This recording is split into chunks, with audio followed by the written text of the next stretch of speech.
Gender Disparity in Transplantation, Men from Mars, Women from Venus.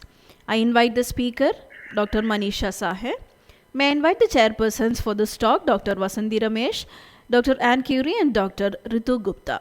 Over to the chairpersons. May I invite the chairpersons for this talk, Dr. Vasanthi Ramesh, Dr. Ann Curie, and Dr. Ritu Gupta. Thank you very much. It's a pleasure to talk about gender disparity. Manisha perhaps would be talking about the gender disparity among patients. As the organization, the Association for Transplant Professionals, I'm sure ISOT, as per plan, would also go ahead with the Women in Transplant section of ISOT, which I think can take things forward to a greater degree.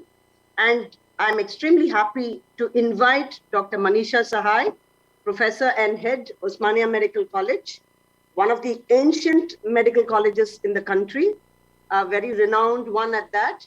And she's doing wonderful work. She has been the chief editor of the Indian Journal of Transplant for the last 5 years and has been doing excellent work and getting it registered in Scopus and on to PubMed on the way.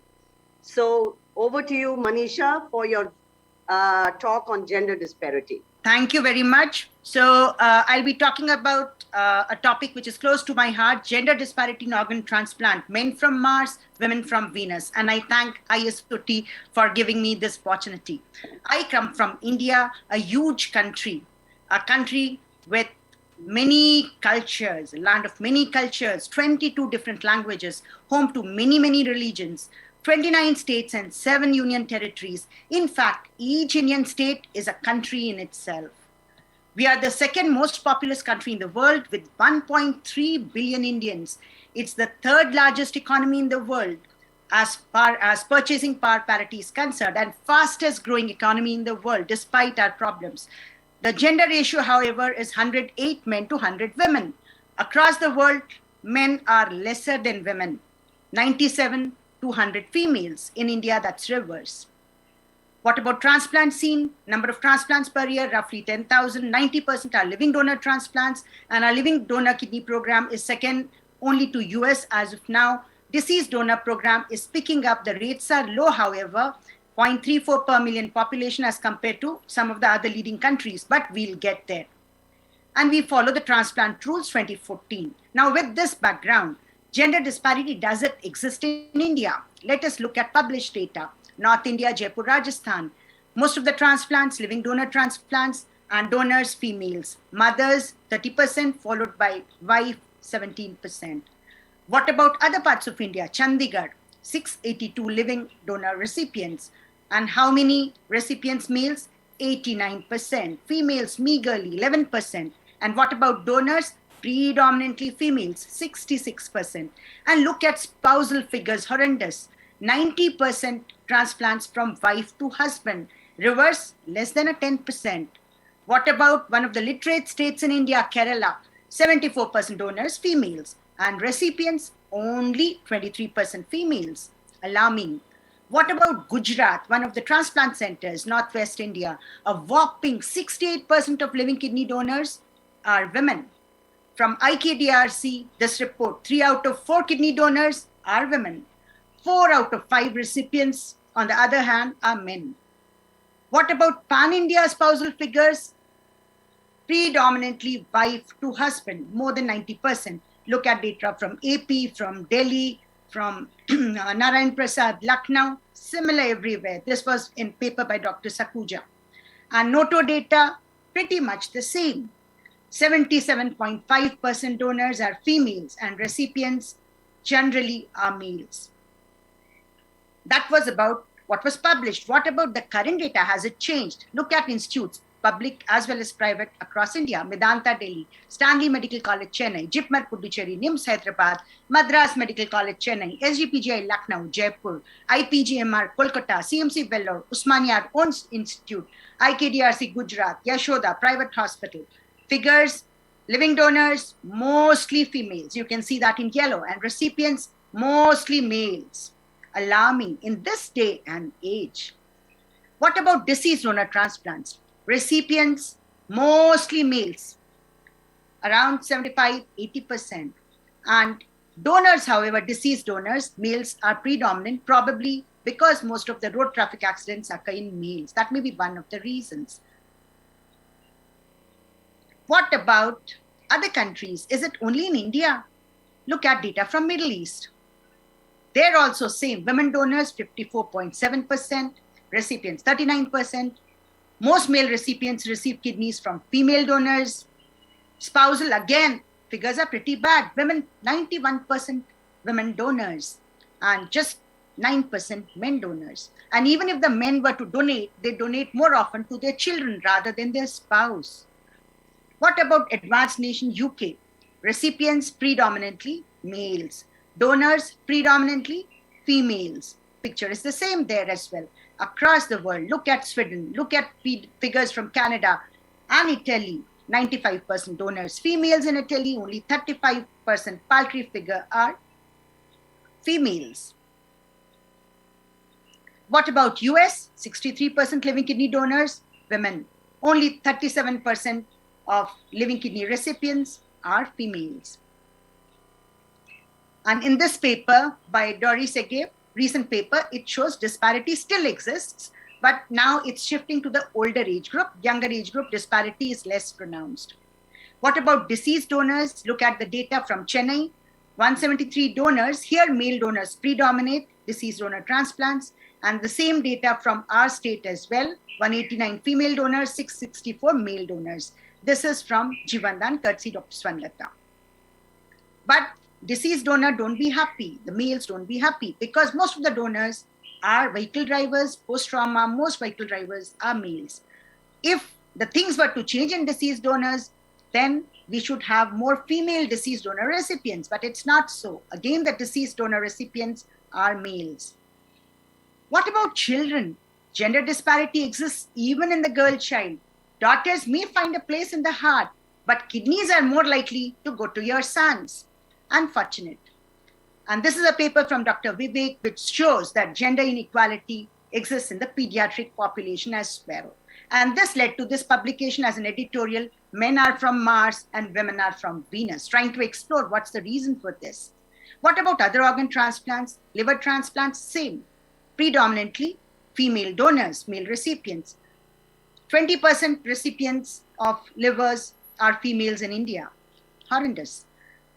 Heart transplant, gender disparity in heart matters as well. Predominantly male recipients, females are just 92. So this was a paper from Phyllis August and Suthan Tiransar, Sex and Kidney Transplantation. Why can't a woman be more like a man? Big question. Why is there a difference? We have seen differences there in India and abroad. Why is there a difference? Let's explore that. Maybe the female to male transplant outcomes are better. Female kidney somehow is better. Maybe is that the reason? Is it a medical reason?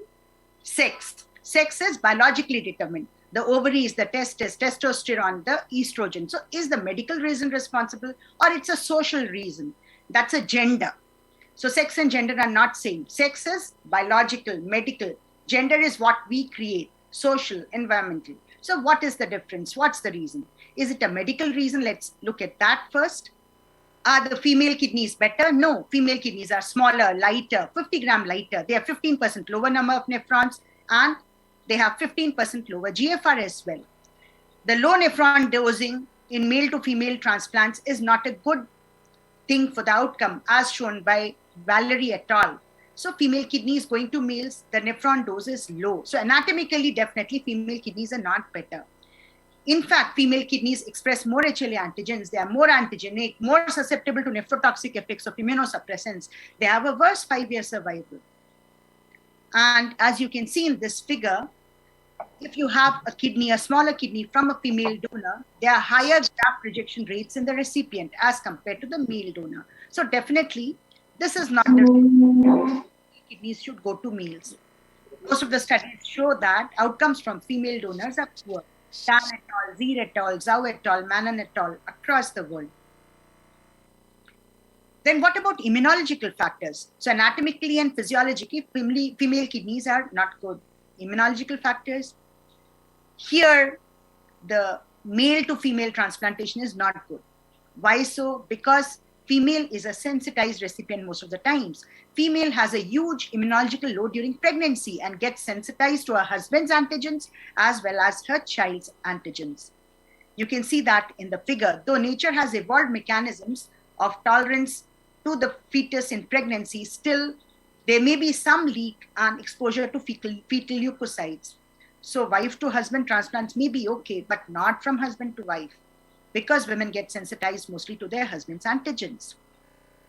And this is the data on that, which shows that females are at an immunological disadvantage, and they have 21% of them have preformed circulating antibodies as compared to 5% males.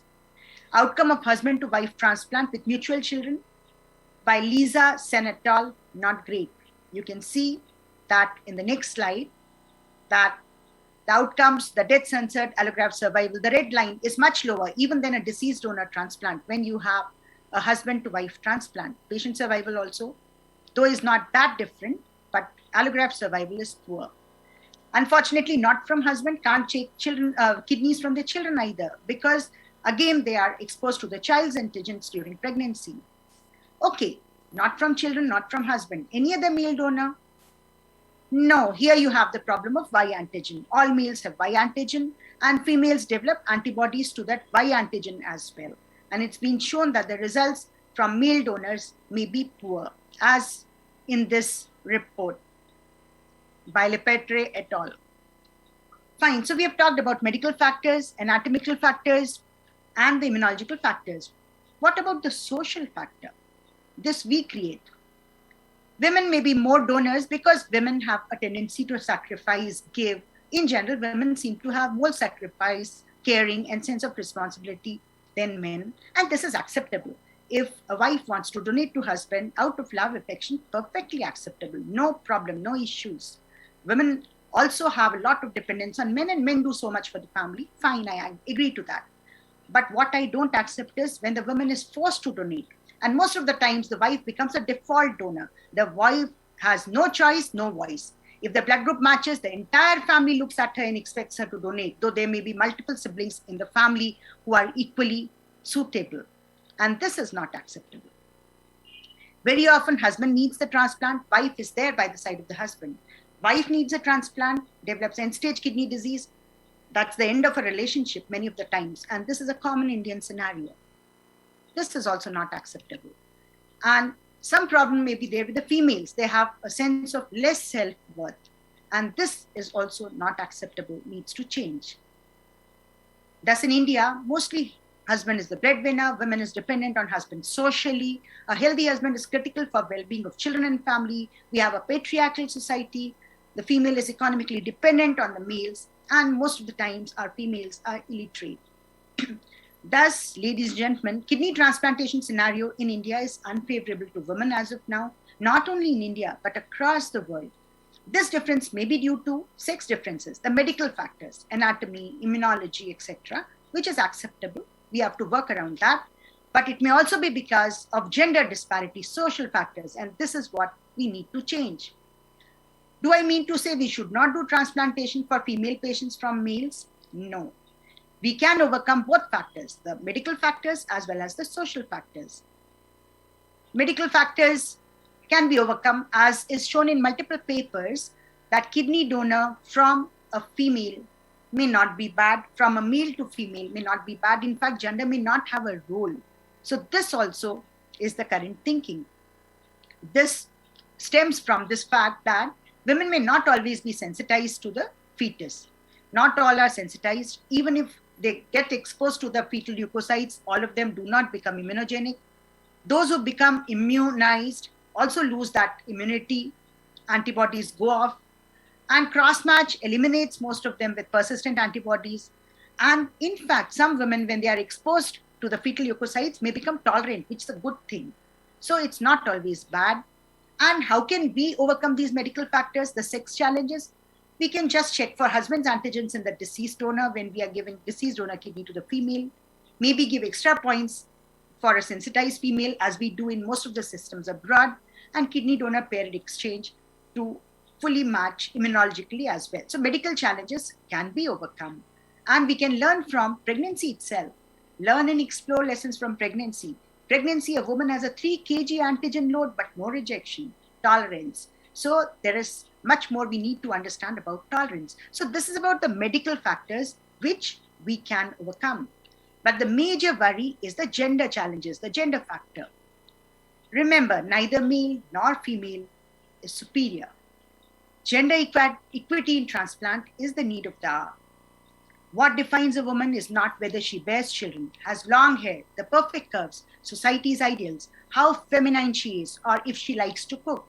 What makes a woman is her essence, her strength, her resilience, her loving way. It's what is in her mind, heart, and soul, and she defines it. Ladies and gentlemen, women are unique. They multitask. They are beautiful. They bring color to the drab, dull life. And let us all learn to respect women. Women, what do they want? Do not put us on a pedestal. Just let us be your equal. Ladies and gentlemen, I conclude by saying India is a country where Goddess Durga is worshipped for 9 days. Why can't our country, India, become the first country in the world which ends gender disparity and celebrates women and womanhood daily? Thank you for a very patient hearing. I'll be happy to take any questions. Excellent presentation as usual. It was indeed a pleasure to hear you. And a presentation. Manisha, thank you for that insight and also your willingness to take this forward and to have a better India for all of us. We know that, women are usually because I came from a woman. We all came from a woman. So why can't we treat women equally and give them the priority in every part of the country? And let's see that, you take this forward. And I would like you to write an article in the Indian Journal of Transplantation of your experience so that, it can be read by many more all over the world. Thank you. Excellent presentation. Dr. Manisha, I think very appropriate, particularly during this festive season of Navratri where we worship women. And it's very nice that you brought it out as well.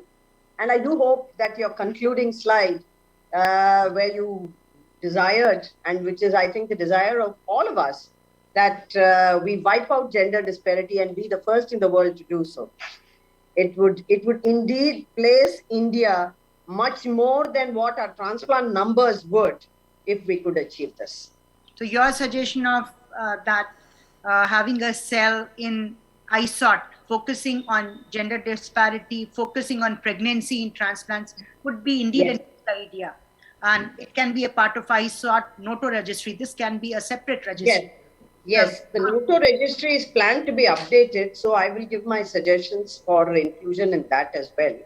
This was a good thing, seeing from the nursing faculty, the pregnancy, transplant pregnancy registry international. Excellent that was. So I think the two combined together has given us a lot of inputs, and we should work on it to make things better for women, despite whatever medical reasons that they may have, which I'm sure we can overcome.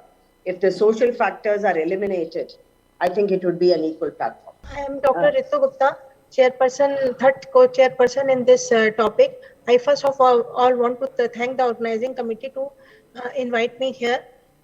Gender disparity in organ donation and transplantation in India is a medical social problem, and the speaker, Dr. Manisha Sai, has done justice to the topic and has covered various dimensions in this issue. Gender disparity is quite noticeable in organ donation and transplantation and is seen in both living donors and the deceased donor transplantation. For example, as per last 20 years data by a presentation by Dr. Vivek Kuttu, in case of the kidney transplantation, female donors make 71% of the living donor pool. In case of the paired kidney exchanges, 79% of the donors were women, and whereas only 20% of the recipients are women. In case of the diseased kidney transplantation, true male domination is seen in recipients where 68% recipients are males and only 32% recipients are females. The solution for this lies in spreading awareness and removing the bias. The medical legal problem needs both medical and social situations. solutions. So I thank Dr. Manisha Sai to make a wonderful presentation and the organizing committee to invite me as a chairperson also. Thank you very much.